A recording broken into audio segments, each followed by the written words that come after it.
We're here at the beautiful Ichalov Hospital in Tel Aviv, one of the main hospitals in Israel, and I'm being helped by Dr. Eli Sprecher, who's the CEO. He's a doctor himself, a dermatologist, but he runs this hospital. You're in charge, and this is where some of the hostages will be arriving soon to get their initial medical checkups, right?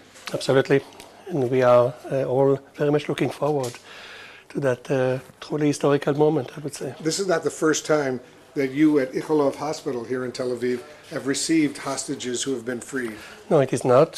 So far we have been taking care of 24 hostages, yes. And so let's walk in. This is a typical room. So the general idea here was to try to recreate a kind of a home-like atmosphere. Of course, the best would have been to bring the hostages directly to their home. We cannot. On the other hand, of course, this doesn't look like a typical hospital room, so we have arranged it in order to give the hostage a kind of a good feeling about being almost at home. And there's two beds, one for the hostage and one for a family member, is that right?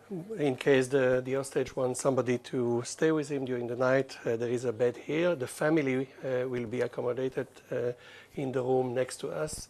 And we have additional room in a small hotel within the hospital for the bigger family. And so when they get here, and based on your previous experience with other hostages who have been released, what are the main medical issues you're looking at?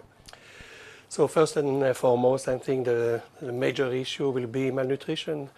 And as you know, malnutrition can affect almost any organ in the body, any tissue in the body, the heart, the brain, the kidneys, etc. So they will go through a very thorough screening process. We are expecting them to arrive here in much worse conditions than they were, based on the videos that I'm sure that you have also seen, and also the fact that they have been staying there for so long, 2 years under terrible conditions.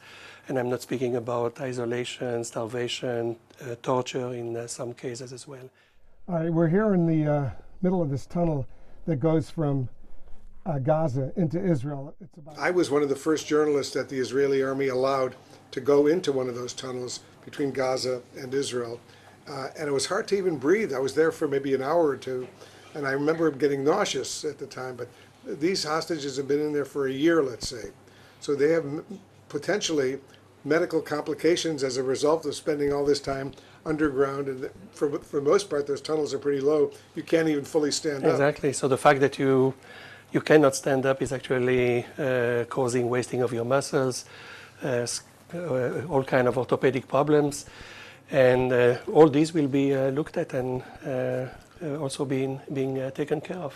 So Dr. Sprecher, this is another room that you've established for the children of the hostages, and a lot of toys you've created. It's so nice. I'm sure these kids are going to be very excited. Yeah, so we expect, of course, that those children are emerging from 2 years waiting for their parents, and one of their parents, and this is on the one hand very emotional, but on the other hand also a very challenging time point, and we are trying to again create a kind of environment which is as supportive as possible, and children like to play with toys. So these are the toys. A lot of these children will have not seen their fathers in almost more than 2 years. Absolutely. So that's going to be a major adjustment for these little kids. It will be, indeed. So they will come here, they'll have a chance to give their dads, their fathers, a big hug and a kiss, and then they'll be able to play a little bit with these toys that you've established. Mm-hmm. Absolutely.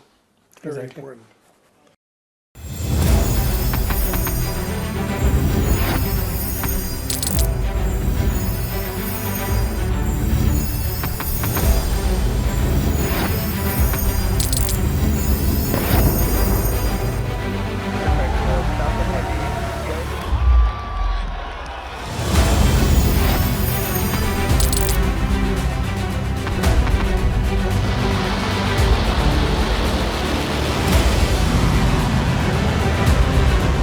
Been fighting so long and so hard that they don't know what the they're doing.